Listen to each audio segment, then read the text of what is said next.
जय हिंद साथियों। SSC GD 2023 में 11 जनवरी को जो सेट कंडक्ट हुआ था, हमारा 5th सेट, वो आज मैं देखने वाला हूं आप सभी के लिए। देखिए, मैं आपको अभी तक 4 सेट ऑलरेडी कंडक्ट करा चुका हूं और उनका पूरे तरीके से मैंने सॉल्यूशन करवा दिया है। आप चाहो तो मेरी 4 सेट की वीडियो देख सकते हो। मैंने एक प्लेलिस्ट बना दी है जिसमें मैंने आपको एसएससी जीडी के जो सभी प्रीवियस ईयर क्वेश्चन थे 2023 के, वो सभी मैंने करवा दिए और उनकी प्लेलिस्ट भी बना दी है। ठीक है, तो आप चाहो तो उसे देख सकते हो और उसकी लिंक मैं आपको डिस्क्रिप्शन में दे दूंगा। ठीक है, ये आप देख सकते हो। 4 सेट कंप्लीट हो चुके हैं। आज हमारा 5th सेट है। 5th सेट है ये। ठीक है, ये कब हुआ था? 11 जनवरी 2023 शिफ्ट 1 में हुआ था। ठीक है, ये 5वां सेट है। इससे पहले के सेट आप जरूर देख लेना। देखिए, तो मैं आपका ज़्यादा समय नहीं लूंगा, सीधा कीजिए अपने पहले क्वेश्चन को, ट्राई कीजिए इसे करने का। देखिए, बड़ा प्यारा क्वेश्चन है, 9 की डिविजिबिलिटी वाला। ठीक है, 9 की डिविजिबिलिटी इसमें आपको लगाना है। ठीक है, देखिए, 2 की घात 305 मेरा पहला टारगेट, इसे सॉल्व करना है। 2 की घात 305 बटे में 303। ठीक है, 303। ठीक है, आपको ये बात बहुत अच्छे से पता है क्या? मुझे अगर मैं 2 की घात 3 कर लेता हूँ, 2 की घात में 3 कर लेता हूँ तो मेरे पास 8 आएगा। कितना आएगा? 8 आएगा। आप बोलोगे जी सर 8 आएगा, और 9 का बाट 8 में दूंगा तो माइनस का 1 रिमाइंडर आएगा। ठीक है, तो मेरी पहली कोशिश ये है कि मैं इसे 8 बना लूँ। क्या बना लूँ? 8। ठीक है, 8 बनाने के लिए ये जो पावर है ना, ये 3 का मल्टीपल होना चाहिए। क्या होना चाहिए? 3 का मल्टीपल। लेकिन इसमें 3 के मल्टीपल में 2 एक्स्ट्रा। तो मैं देखना क्या करता हूँ, गौर से देखना मेरी चीज़ों को। 2 की घात 303 करूंगा मैं, गुणा में 2 की घात 2 अलग कर दिए, 303 और 2 5 अलग अलग कर दिए मैं। ठीक है, अब मैंने 303 को एज इट इज लिख दिया। ठीक है, अब गौर से समझना, देखना। अब इस 303 लिखा है, 303 को मैं ये लिख सकता हूँ 3 गुणा 101। आप बोलो सर बिल्कुल लिख सकते, 3 गुणा 101 लिख सकते हैं। ठीक है, तो मैं अब इसे 2 की घात 3 ऊपर 101 लिख रहा हूँ। आप बोलो सर कोई दिक्कत नहीं है यहाँ तक। ठीक है, अब आप ये भी बहुत अच्छे से जानते हो 2 की घात 3 8 होता है। क्या होता है? 8। 2 की घात 3 8 होता है, ये मैंने 8 लिख दिया। ठीक है, अब क्वेश्चन बन गया आपका सॉल्व करने लायक। 9 से भाग दे दो आप, ये आपका क्वेश्चन बन गया। ठीक है, देखो, 9 का भाग 8 में दोगे तो -1 आएगा। 9 का भाग 8 में देने पर -1 आएगा। -1 की घात ऑड नंबर माइनस का 1 आएगा। ठीक है, माइनस का 1। 2 की घात तो 4 होता है, तो ये माइनस का 4 हो गया, प्लस 303 बचा, बटे में क्या आएगा? बटे में 9 आएगा। आप बोलोगे जी सर बिल्कुल सही अपना क्वेश्चन चल रहा है अभी तक। ठीक है, अब गौर से समझना, 9 की डिविजिबिलिटी का मतलब होता है, अगर मैंने ये संख्या लिख दी आपके सामने रैंडमली। ठीक है, ठीक है, इसमें अगर 9 का भाग दोगे तो रिमाइंडर कितना आएगा? कैसे बताओगे? ठीक है, मैं बता रहा हूँ कैसे। 5 और 3 8 और 2 10, 10 का डिजिट सम 1 होता है, तो इसका रिमाइंडर 1 आएगा। अगर 9 का भाग दो तो 1 रिमाइंडर आएगा। ठीक है, 3 और 3 6, 6 में से 4 गया तो 2, इसका डिजिट सम कितना है? 2, तो आंसर मेरा 2 गया, मतलब रिमाइंडर 2 होने वाला है। बताइए, अब कर लोगे? आप बोलोगे सर बिल्कुल कोई दिक्कत नहीं है, हमें क्वेश्चन आ चुका है। क्लियर? ठीक है, बड़ा प्यारा क्वेश्चन था। इसे नॉर्मल मत समझना, नॉर्मल डिविजिबिलिटी वाले सिंपल क्वेश्चन आते हैं, लेकिन ये बिल्कुल हटके था क्योंकि इसमें पावर अलग दे रखी थी और खेल यहाँ से स्टार्ट हो जाता है जब आप इसकी पावर को सॉल्व करना सीख जाते हो। याद रखना। क्लियर? ठीक है, जरा इस क्वेश्चन को ट्राई कीजिए क्या कह रहा है। देखिए, बड़ा लॉजिकल क्वेश्चन पूछा गया था ये एग्जाम में, तो जरा इसे ट्राई कीजिए आप। इसमें आपको थोड़ा सा लॉजिक लगाना पड़ेगा, तब जाके आप इसे सॉल्व कर पाओगे। देखिए, ठीक, क्या कह रहा है? 4 अंकों की सबसे बड़ी और सबसे छोटी संख्या के बीच का अंतर 36 और 48 से विभाज्य है। ठीक है, मतलब एक बड़ी संख्या, एक छोटी संख्या लेना है। पहले आपको एक बड़ी संख्या लेना है। ठीक है, ठीक है, फिर छोटी संख्या लेना है। ठीक है, उनका अंतर ज्ञात करना है। ठीक है, ये फाइंड करना है आपको। ये फाइंड करना है क्या? बड़ी संख्या माइनस छोटी संख्या। बड़ी संख्या भी कैसी? जो 4 अंकों की सबसे बड़ी हो, 4 अंकों की सबसे छोटी। कैसी? जो 36 और 48 विभाज्य हो जाए, मतलब ये वाली संख्या और ये वाली संख्या 36 और 48 विभाज्य होना चाहिए। 36 और 48 विभाज्य होना चाहिए। ठीक है, 36 और 48 विभाज्य होना चाहिए। ठीक है, मतलब इनका जो अंतर आएगा ना, वो भी 36 और 48 से विभाज्य होगा। ये लॉजिक है। ठीक है, मतलब अगर मैं इनका अंतर निकाल लूंगा, जैसे मान लीजिए मैंने लिखा 10 और 15।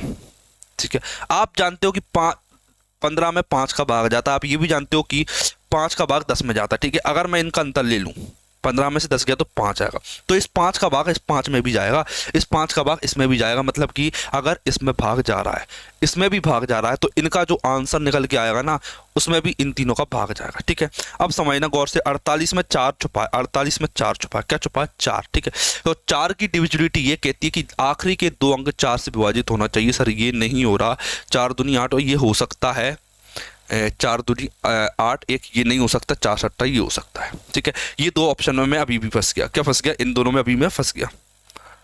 ठीक है, अब मैंने देखा अच्छा 36 का डिजिट सम 9 होता है, 9, 36 का डिजिट सम 9 होता है, मतलब संख्या 9 से भी विभाजित होंगी।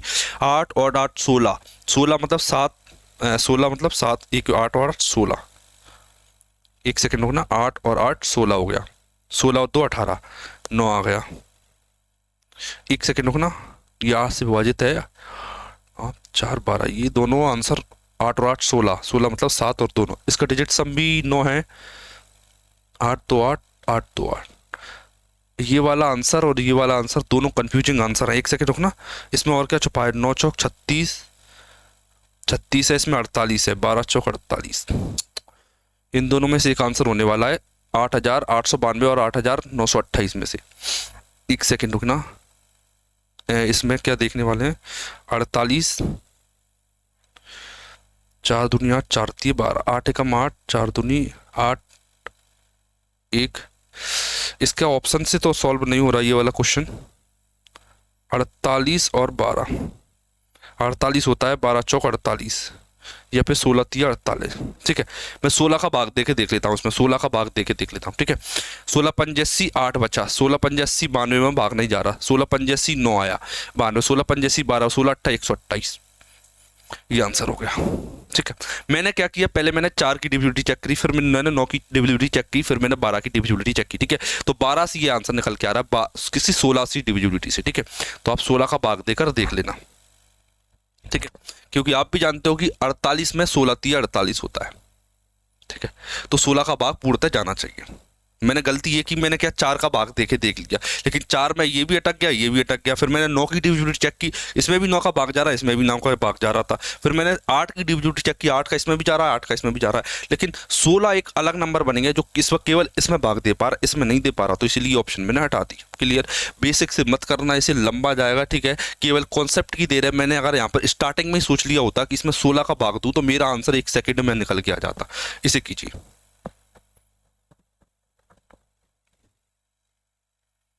ट्राई कीजिए इसे करने का, देखना गौर से। देखिए, प्याज के मूल्य में 25% की वृद्धि से एक महिला 200 रुपए में 5 किलो कम खरीद सकती है। ठीक है, प्याज का बढ़ा हुआ मूल्य क्या है? प्याज की जो नई प्राइस है ना वो क्या है देखना। आप जानते हो कि जो एक्सपेंस रहता है वो रहता है प्राइस इंटू कंजप्शन। आप बोलोगे सर बिल्कुल ठीक है, 25% की वृद्धि हुई, प्राइस में 25% की वृद्धि हुई, मतलब 25% का मतलब होता है 1/4। मतलब अगर प्राइस 4 थी तो प्राइस आज 5 हो गई। आप बोलोगे कि 4 से अगर 5 हुई है तो जो कंजप्शन है ना वो 5 से 4 हो जाएगा। ठीक है, प्राइस कंजप्शन मतलब पहले 5 किलो प्याज खाती थी तो आज 4 किलो प्याज खाएगी, इतनी सी बात है। ठीक है, अब मैंने आगे देखा 5 किलो कम खरीद पा रही है। ठीक है, 5 से 4 एक्चुअल में 1 किलो कम खरीद पा रही है। ठीक है, लेकिन उसने बोला नहीं 1 किलो कम नहीं, 5 किलो कम खरीद पा रही है, मतलब 1 यूनिट की वैल्यू 5 केजी है, 5 केजी। ठीक है, अगर 1 की वैल्यू 5 है तो 4 की वैल्यू क्या आएगी? आप बोलो सर 20 किलो। 20 किलो मतलब वो 20 किलो प्याज खाती थी, 20 किलो प्याज खाती थी, लेकिन मार्केट में वो रुपया लेके जाती थी 200 रुपये, 200 रुपये लेके जा रही है। ठीक है, और प्याज का भाव 20 किलो प्याज लेके आ रही, तो बताओ 1 किलो प्याज कितने की आएगी? आप बोलो सर 10 रुपये की, 10 रुपये पर केजी। प्याज का मूल्य 10 रुपये पर केजी, मतलब कि ऑप्शन नंबर बी। क्लियर? ठीक है, कर लोगे, प्यारा कॉन्सेप्ट है और ये आपको आना चाहिए। ठीक है, परसेंटेज का बेसिक कॉन्सेप्ट है ये। आप जानते हो कि मैं 45 दिन का जो बैच चला रहा था ना उसमें सारे के सारे प्रीवियस ईयर क्वेश्चन करा रखे हैं, मतलब कि आपको एक क्वेश्चन ऐसा देखने को नहीं मिलेगा जो मैंने यहाँ पे ना करवाया हो। ठीक है, मतलब सारे के सारे ऑलमोस्ट 80 to 90% क्वेश्चन इसमें फंसे हैं जो मैंने आपको करवाए हैं। जरा इसे देखिए अब क्या कह रहा है। देखिए, इसका मैं बहुत तगड़ा तरीका आपको बताने वाला हूं, जल्दी से पहले इसे देखो एक बार, इस क्वेश्चन को पढ़ो अच्छे से, फिर आप जो भी तरीका जानते हो वो करो, फिर मैं आपको बेस्ट तरीका बताऊंगा। देखना, दो संख्याओं के बीच का अंतर और उनके योग 15% है। आप बोलोगे सर 15% का मतलब होता है 3/20।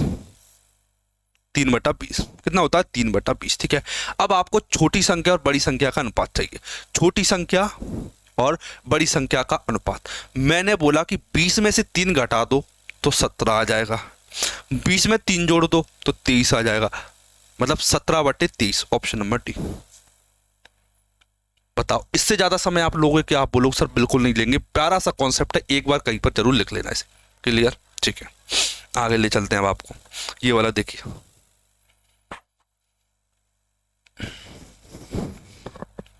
देखिए क्या कह रहा है कि मनीष ने एक एयर कंडीशनर 46,875 रुपए में खरीदा। इसके मूल्य में 8% की वार्षिक दर से मूल्यह्रास हो रहा है। मूल्यह्रास मतलब कमी हो रही है।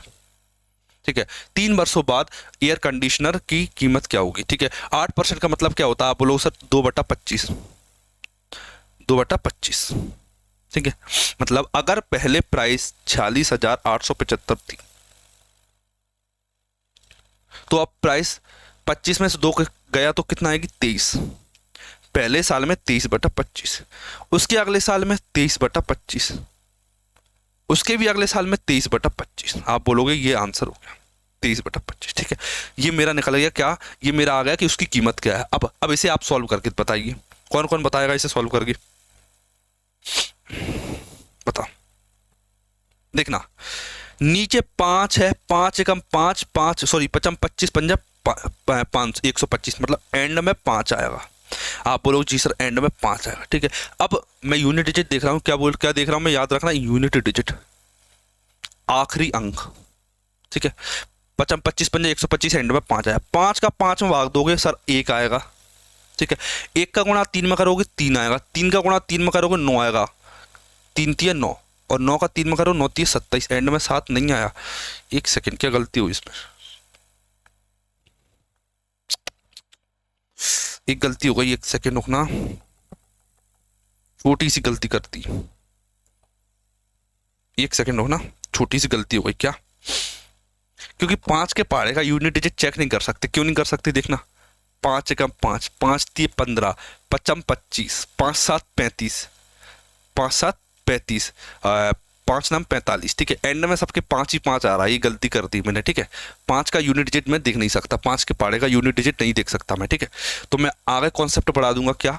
25 पंजा 625, 625 गुणा 25, 15,625, कितना आएगा? 15,625। ठीक है, 15,625 से 40 काटोगे ना, ये 15 है और ये 40 है, तो 15 3 45, ऑलमोस्ट 3 बार में पूरा पूरा भाग चला जाएगा। ठीक है, अब देख सकते हैं कब इसमें 5 नहीं है तो अब 5, अब डिजिट सम देख लो, अब लास्ट का डिजिट देख लो, 3 3 9 3 27 3 81, एंड में 1 आएगा, मतलब कि ये वाला आंसर हो जाता है ऑप्शन नंबर बी। ठीक है, यहाँ पर आपने एक चीज नई सीख ली, क्या? कि जब भी एंड में 5 दिखेगा तो आप डिजिट सम चेक नहीं करोगे। क्या? एंड में 5 दिखेगा ना तो 5 का भाग कभी मत देना, 5 का यूनिट डिजिट में भाग कभी मत देना, आंसर गलत निकल के आएगा। ठीक है, मुझे पता थी ये बात लेकिन मैं भूल गया। ये वाला देखिए, ठीक है, कभी भी इवन नंबर 0 और 5 इन तीनों संख्याओं का यूनिट डिजिट चेक मत करना। यूनिट डिजिट में चेक मत करना। कब? जब भाग देने की बात है। ठीक है, क्योंकि भाग देने पर रिपीटिशन बनाती हैं, एक संख्या को 2 बार लेके आती हैं। ठीक है, बताइए इसे कैसे करें? देखिए, एक वस्तु का अंकित मूल्य 20,000 रुपये था, लेकिन दुकानदार ने 20% की छूट दे दी। वस्तु के अंततः वस्तु के मूल्य क्या है? देखिए, 2,000 का 20% कितना होगा? आप बोलो सर 400 होगा। 400, 2,000 में से 400 घटा दो तो 1,600 आंसर आ जाएगा। ठीक है, इसका मैंने निकाला 20% निकाला, मतलब 1/5, 400 आया, 2,000 में से 400 घटा दिए 1,600 आ गया। ये वाला बताइए करके, देखना क्या कह रहा है कि एक वस्तु का अंकित मूल्य कितना? 1 लाख। कितना? 1 लाख है। ठीक है, 20% और 10% की दोहरी छूट दे दी, 2 बार छूट दे दी, अंततः उसने किस मूल्य पर बेचा? देखिए, अगर आप 1 लाख पर 20% दोगे तो आप एक्चुअल में छूट दे रहे हो 20,000 रुपये की। कितने की दे रहे हो? 20,000 रुपये की। ठीक है, तो मैंने अब 20,000 की छूट दे दी। 1 लाख का 20% 20,000 होता है, 1 लाख में से 20,000 घटाओगे तो 80,000 आएगा। कितना आएगा? 80,000। ठीक है, अब मैंने 20% की छूट दे दी। ठीक है, अब लेकिन अभी भी रुका नहीं, अब वो कह रहा है नहीं, 80,000 पर 10% का छूट और दो। ठीक है, 80,000 पर 10% का छूट दो। आप बोलोगे सर 80,000 का 10% होता है 8,000।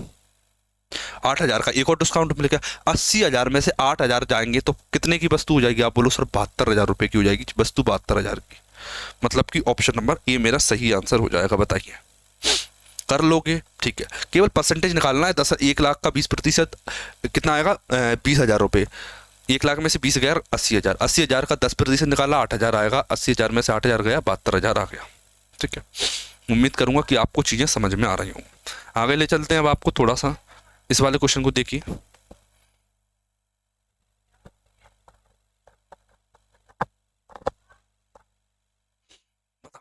देखिए, 1 रुपये में 20 बटन खरीदे, 25% का लाभ प्राप्त करने के लिए उसे 1 रुपये में कितने बटन बेचने होंगे? देखिए 1 रुपये में 20 बटन उसने खरीदे, ठीक है, और 1 रुपये में एक्स बटन मैंने मान लिया कि उसने बेच दिए। ये सीपी और एसपी का रेशो ले रहा हूं मैं, सीपी और एसपी का। ठीक है, 1 रुपये में 20 बटन खरीदे, 1 रुपये में एक्स बटन बेच दिया। आप बोलो सर कोई दिक्कत नहीं, क्रॉस मल्टीप्लाई कर लो इसका, तो एक्स रेशो 20 आ जाएगा। ठीक है, अब मुझे बस एक्स की वैल्यू बताना है। किसकी वैल्यू बताना है? एक्स की वैल्यू बताना है। देखिए कुछ नहीं करना, आप देखोगे सर 25% का लाभ हो रहा है। 25% का मतलब होता है कोई वैल्यू 4 थी तो 5 हो गई, कोई वैल्यू 4 थी तो 5 हो गई। यही आएगा ना, 4 से 5 हो गई। कोई वस्तु है वो 25% मतलब 4 से 5 हो गई, 4 से 5 हो गई। ठीक है, अब मुझे आप एक्स की वैल्यू बताओ। कौन बताएगा? देखना, 5 की वैल्यू 20, 4 गुना 4 की वैल्यू कितनी? एक्स, कितने गुना? 4 गुना 4 चौक 16, मतलब उसे 16 सामान बेचना चाहिए अगर वो 25% का लाभ कमाना चाहता है। क्लियर? कर लोगे? ठीक है, एक चीज और बताना चाहूंगा, एक देखना। ठीक है, एक रहती है प्राइस और एक रहता है आर्टिकल। ठीक है, प्राइस में क्या चेंज हो रहा है? प्राइस में क्या चेंज हो रहा है? आप बोलोगे सर प्राइस में चेंज हो रहा है 25% का लाभ, मतलब 4 के सामान को वो बंदा 5 में बेचना चाह रहा है। ठीक है, अगर प्राइस 4 से 5 हो रही है तो आर्टिकल मतलब कि सामान उल्टा हो जाएगा, मतलब सामान उसे 5 की जगह 4 देना पड़ेगा, 4। ठीक है, पहले आर्टिकल कितने का दे रहा था वो? आप बोलो सर पहले आर्टिकल दे रहा था 20 बटन दे रहा था। ठीक है, अब वो कितने आर्टिकल देगा? आप बोलो सर 5 चौक 20, 4 चौक 16, अब वो केवल 16 आर्टिकल देगा, 16 बटन बेचेगा, तो भी ऑप्शन नंबर बी। ठीक है, जैसे आप करना चाहो वैसे कर सकते हो, ये आपके ऊपर चॉइस है। क्लियर? बिल्कुल सिंपल क्वेश्चन है, मैंने बहुत बार करा दिया ये तो, मतलब प्रॉफिट लॉस जब मैंने जीडी के प्रीवियस ईयर कराए थे तब भी करा दिया था और अब भी करा दिया मैंने। और जो प्रॉफिट लॉस का बेसिक पार्ट चल रहा था जिसमें मैंने सभी के सभी चैप्टर करा रखे हैं, उसमें भी ये क्वेश्चन करा रखा था। मतलब ऐसा कोई भी क्वेश्चन नहीं, एक सिंगल ऐसा क्वेश्चन नहीं जो मैंने ना करा रखा हो। देखिए क्या कह रहा है कि 800 में कुर्सी खरीदी और 1100 में बेच दी। देखिए 2 जीरो से 2 जीरो कट जाएंगे, 8 के सामान को 11 पर बेच दिया, मतलब 3 रुपये का लाभ हुआ। कितने रुपए का? 3 रुपये का लाभ हुआ। 3 रुपये का लाभ हुआ किस पर? 8 रुपये पर। ठीक है, और 3/8 का मतलब आप बहुत अच्छे से जानते हो क्या? 3/8 का मतलब आप बहुत अच्छे से जानते हो क्या? कि 37.5% होता है।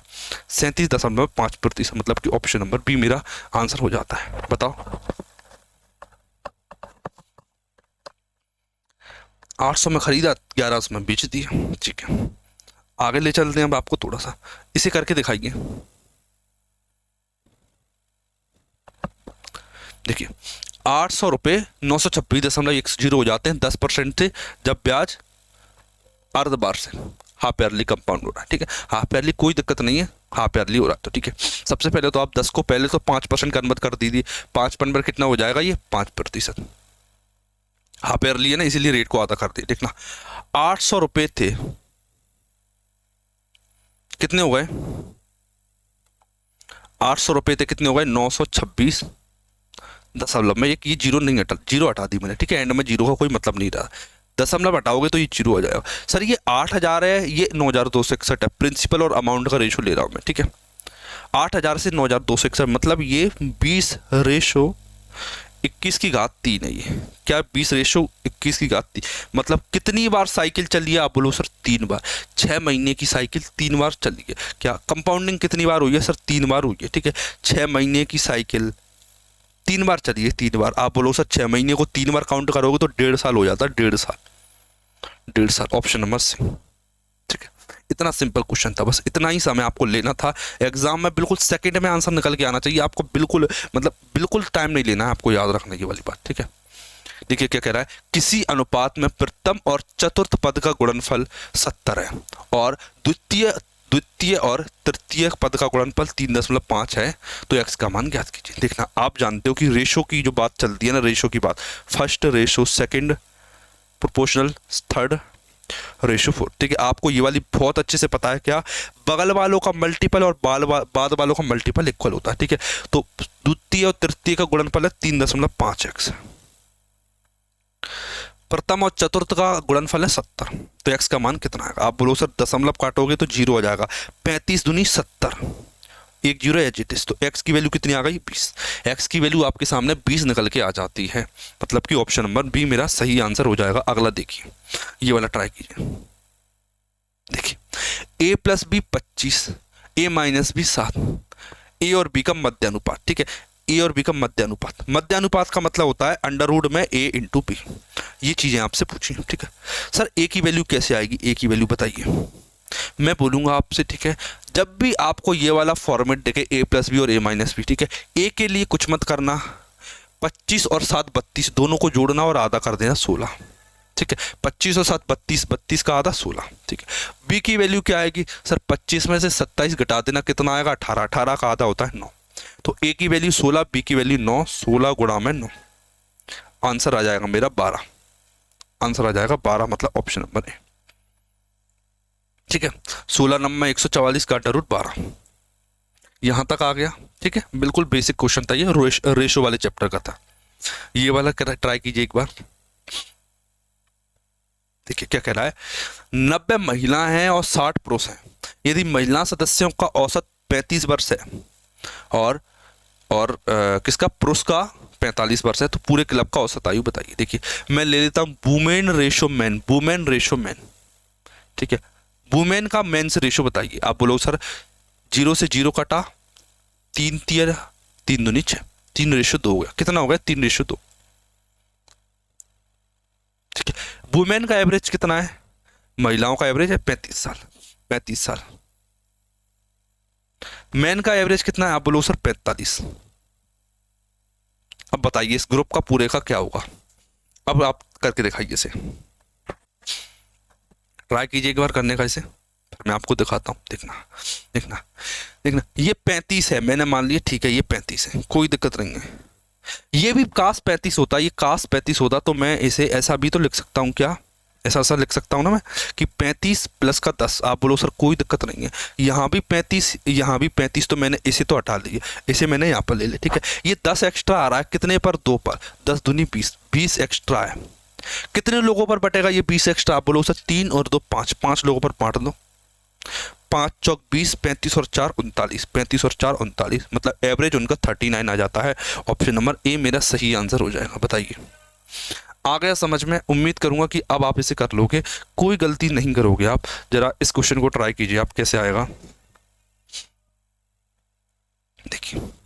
यदि मशीन ए और बी क्रम से 9 घंटे और 12 घंटे में 1100 यूनिट का काम करती है, ठीक है, मतलब ए 9 घंटे में और बी 12 घंटे में, ए 9 घंटे में और बी 12 घंटे में, ए 9 घंटे में बी 12 घंटे में 1100 यूनिट का काम कर पाता है। ठीक है, यदि वो एक साथ काम करे तो 1100 यूनिट को उत्पादन कर सकती है, कितने घंटे लगेंगे। ठीक है, पहली चीज मैं बोलूंगा कि 1100 यूनिट केवल आपका दिमाग भटकाने के लिए दे रखा है।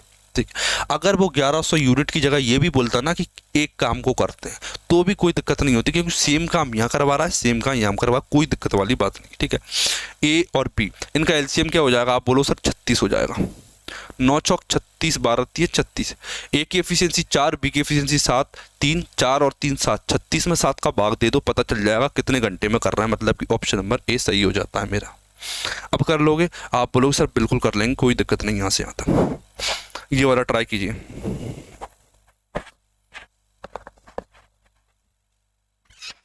इसमें मैं आपको एक बड़ा प्यारा तरीका सिखाऊंगा, देखना। ए और बी मिलकर 50 घंटे में, बी और सी मिलकर 75 घंटे में, ए और सी मिलकर 25 घंटे में कार्य करते हैं। ठीक है, ठीक है, अब आपको बताना है कि ए बी सी कितने घंटों में कार्य करेंगे। ठीक है, आप बोलोगे सर कि जो डेज निकालते हैं ना, टाइम निकालने का फॉर्मूला होता है टोटल वर्क अपॉन में उनकी एफिशिएंसी, उनकी कार्य क्षमता, यही होता है ना, टोटल वर्क कुल काम अपॉन में एफिशिएंसी। ठीक है, और टोटल वर्क कैसे निकलता है, आप बोलो सर टोटल वर्क निकालते हैं हम एलसीएम लेकर, टोटल वर्क ऐसे निकालते हैं ना एलसीएम लेकर। ठीक है, मतलब कि 50 75 और 25 का एलसीएम क्या होगा, कौन बताएगा मुझे? 50, 75, 25 का एलसीएम क्या होगा? देखना, 25 को एज इट इज ले लो, 75 में 3 एक्स्ट्रा है तो 3 ले लो, 50 में 2 एक्स्ट्रा है तो 2 ले लो, 25 थी 75 दूनी 150, 150 आएगा ना। एक सेकेंड, 50 से कट जाएगी ये वैल्यू, 150 से कट जाएगी 25 सेकंड, ठीक है 150 आएगा। कितना हो गया? 150। तो इनका एलसीएम मैंने लिख दिया, एक सेकेंड रुकिए, एलसीएम हो गया इनका 150। ए प्लस भी कितने दिनों में काम करते हैं? 50, 50, 75, 25, 50, 75 और ए बी और क्या दे रखा है एंड में? ए और सी 25, ठीक है। 50 छंग 150, 75 दूनी 150, 25 छंग 150, ये इनकी एफिशिएंसी आ गई। देखिए 6 और 2 8 और 6 14। एक सेकेंड, इसमें कहीं गलती है क्या?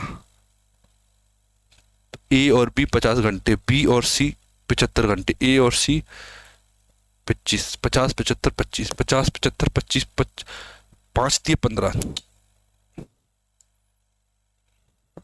50 दिए 15 आएगा, 3 और 2 5 और 6 11। हाँ अब सही है, ठीक है। अब देखो, अगर मैं इन सभी को ऐड कर दूं 2a प्लस बी प्लस सी, तो इनकी एफिशिएंसी क्या आएगी? आप बोलो सर 3 और 2 5 और 6 11, इनकी एफिशिएंसी आ गई 11, ठीक है। लेकिन यहाँ पर 2 चिपक रहा है, 2, ये 2 क्यों चिपका समझना। इन सभी को मैंने जोड़ा, 2 बार ए, 2 बार बी, 2 बार सी, ठीक है, इसलिए 2 बार दुगनी एफिशिएंसी आई, ठीक है। अगर मैं ये 2 हटाता हूँ तो ये अपॉन में पहुंच जाएगा, ठीक है।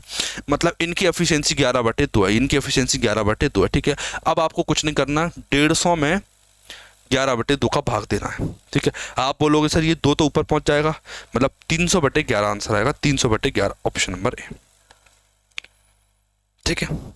ये मतलब इतना फिक्स्ड पैटर्न है, ये वाला क्वेश्चन इतना फिक्स्ड पैटर्न है कि आप इसे देखते से सॉल्व कर सकते हो, देखते से, ठीक है। आपके माइंड में स्टेप पे चलेंगे, क्या एलसीएम लिया, पहले का भाग, दूसरे भाग, तीनों की एफिशिएंसी आ गई, आधी कर दो, या तो आप इसे आधा कर दो या आप इसे दोगुना कर सकते हो, आपकी मर्जी है। क्या आप चाहो तो इसे भी दोगुना कर सकते हो, ठीक है। जैसे मैंने इसे आधा किया है ना, चाहो तो आप इसे दोगुना कर सकते हो, बात बराबर रहेगी, ठीक है। ठीक है, अगला क्वेश्चन देखिए, ये वाला क्वेश्चन ट्राई कीजिए।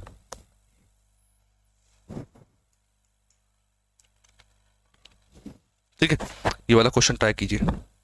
देखिए, एक व्यक्ति कार 600 किलोमीटर की दूरी 50 की स्पीड से, 100 किलोमीटर की दूरी 100 की स्पीड से और अंत में 50 किलोमीटर की दूरी 25 किलोमीटर पर हार की चाल से चलता है, तो उसकी एवरेज स्पीड बताना है आपको।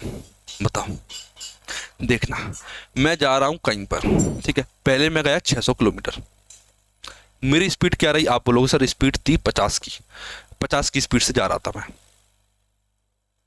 ठीक है। फिर मैं आगे बढ़ा, मुझे पता चला कि मैं 100 किलोमीटर गया हूं 100 की स्पीड से, 100 किलोमीटर 100 की स्पीड से, ठीक है। फिर दोबारा मैंने देखा 50 किलोमीटर 25 की स्पीड से,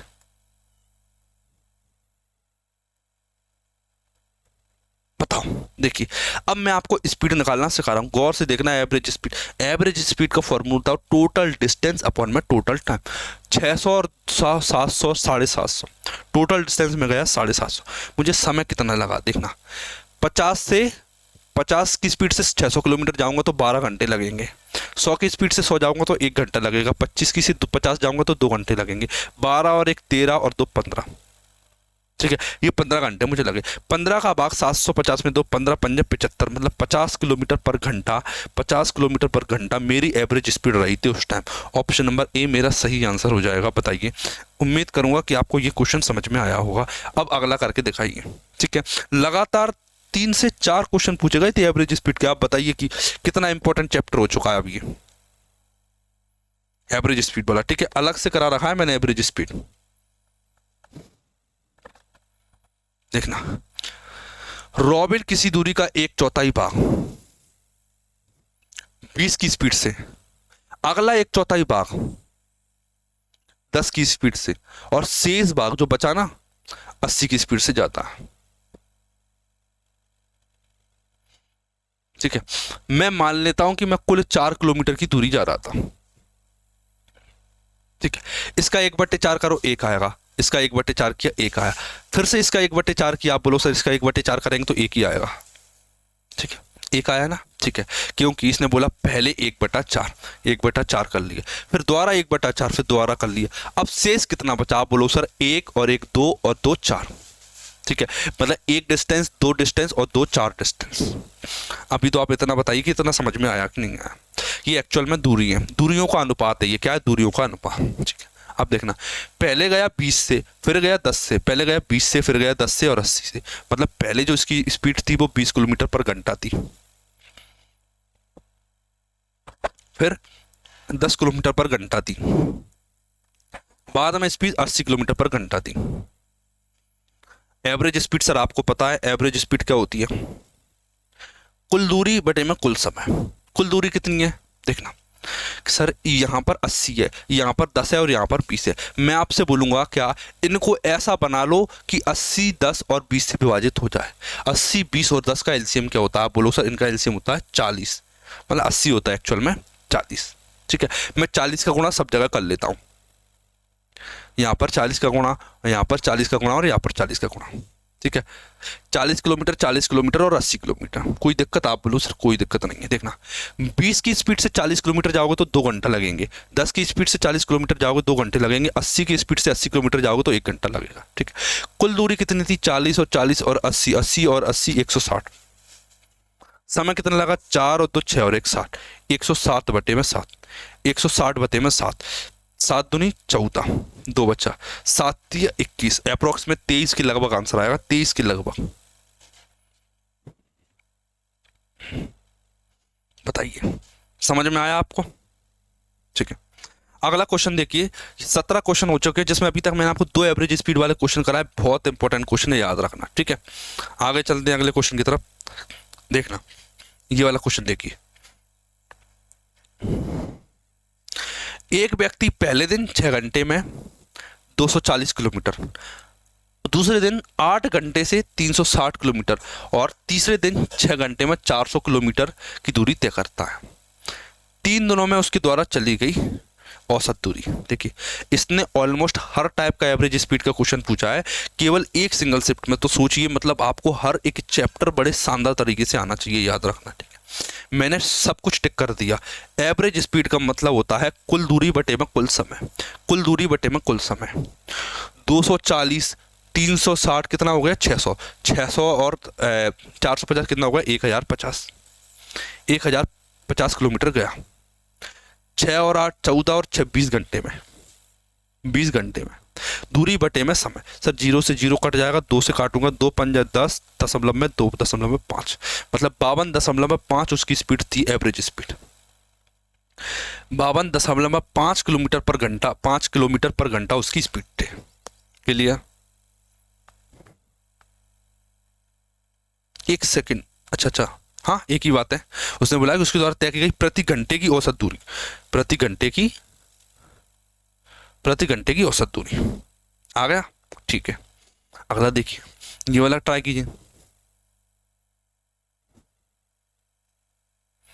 देखिए, ये आर है त्रिज्या, ये एल की वैल्यू दे रखी है, त्रिक ऊंचाई, इसका कुल पृष्ठीय क्षेत्रफल। आप बोलो सर इसका टोटल सरफेस एरिया होता है पाई आर प्लस एल, ठीक है। पाई की वैल्यू 22/7, आर की वैल्यू क्या है? त्रिज्या कितनी है? 5, आर प्लस एल 16 और 5 21, 7 21, 3 15, 15 गुणा 22, 5 15 दूनी 30, 333 आएगा, 330 ऑप्शन बटी। बताइए आया कि नहीं आया? आप बोलो सर बिल्कुल सिंपल क्वेश्चन था ये, तो आप अगर आपने 8th क्लास पढ़ी होगी ना तो उसमें तक कर लिया होगा। 8th क्लास का क्वेश्चन था ये, एक्चुअल में 8th क्लास का था ये। बताइए, अब आपको कोई दिक्कत परेशानी किसी भी क्वेश्चन में? बस एक क्वेश्चन आप सभी के लिए मैं हमेशा होमवर्क में देता हूं, तो ये वाला क्वेश्चन फिर से मैं आपके लिए होमवर्क में देता हूं कि आप इसे करके होमवर्क में कमेंट जरूर करोगे कि सर ये क्वेश्चन आ गया हमें और इसका आंसर ये था, ठीक है। नहीं आए तो भी बता देना कि सर इसका आंसर क्या है। वैसे तो आप कर लोगे, मुझे जहाँ तक उम्मीद है 100% आप इसका आंसर मुझे कमेंट करके बताओगे। क्लियर? ठीक है, कोई दिक्कत परेशानी? 5 सेट हो चुके, ऑलमोस्ट 10 सेट पे आपको करवाऊंगा। मिलते हैं हमारी अगली क्लास में।